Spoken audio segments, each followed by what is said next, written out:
Good evening folks, 21st Century Caveman here. Hope everybody's well, hope everybody's happy, and welcome to another video. So this is another little project which I knocked out the other evening after work. Now you may recall that I broke up a pallet several weeks ago actually, and I had some projects in mind at that time, and this is one of them. So the project in question was a bat box. Now we've got a few trees in the garden and I wanted to make a bat box. We do, after dark you can see them flying around. I think they're quite amazing little creatures, even though some of you may disagree, but each to their own of course. So I just wanted to try and attract a few more into the garden basically. So once I'd actually got the timber from the pallet, I put it to one side, and it's just trying to find the right time really just to knock one of these things together. So I'm just going to reset the camera and just show you what we've got so far. Right guys, so here we go then, and I hope the light isn't too bad in here. Now we've obviously got quite a bit of sunlight streaming through the window here, which is always lovely, but sometimes it can affect or compromise the quality of the lighting. So look, this is the bat box in question. I knocked this up the other night, and as you can see we've got a number of strips of pallet wood. Where they've joined, I've actually put a reasonable amount of flexible frame sealant between the joints just to make it nice and watertight and to keep it nice and warm. You'll notice there is a gap here. That was done deliberately to aid in the ventilation, and so you know the bats, you know, assuming of course it attracts them, you know, they get a little bit of an updraft there. So yeah, it's quite heavy actually. That's what it looks like on the other side. In fact you won't be able to see, let me turn it over, and as you can see where I've actually joined the timbers, I've basically recycled as much as I can. I have actually put flexible frame sealant on there, so that's what it looks like underneath. Look, now you only want about an inch, something like that, gap, because these little creatures, you don't want loads of space. They like to crawl in little nooks and crannies, that sort of thing. So that's that. Now this is actually quite heavy because this is made of proper timber.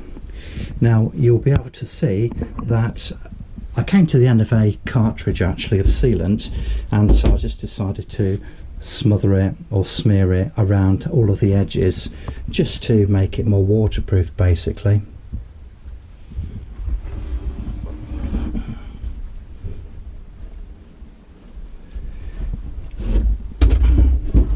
And before I actually fix it to one of the trees in the garden, I just thought I'd take the opportunity to show you really. So that's what you got inside. Not that you can probably see a lot, however I will turn this towards the sunlight so you can see a bit more. Okay, so there's the tree, and I'm just trying to sort of think of a way of fixing it to the tree, because this does blow around quite a bit when it catches the wind.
Okay guys, so after a lot of effing and jeffing, I actually managed to get the thing up there. So this is what we've got.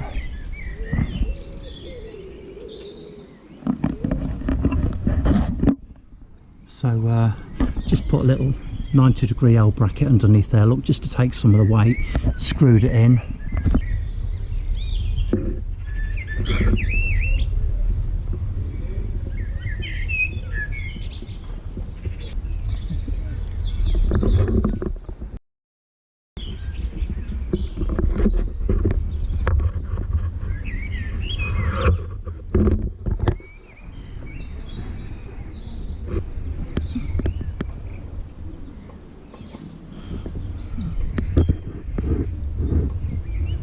Well, I hope the bats like it after all that bloody effort. So there it goes. And obviously we'll update you as we go along.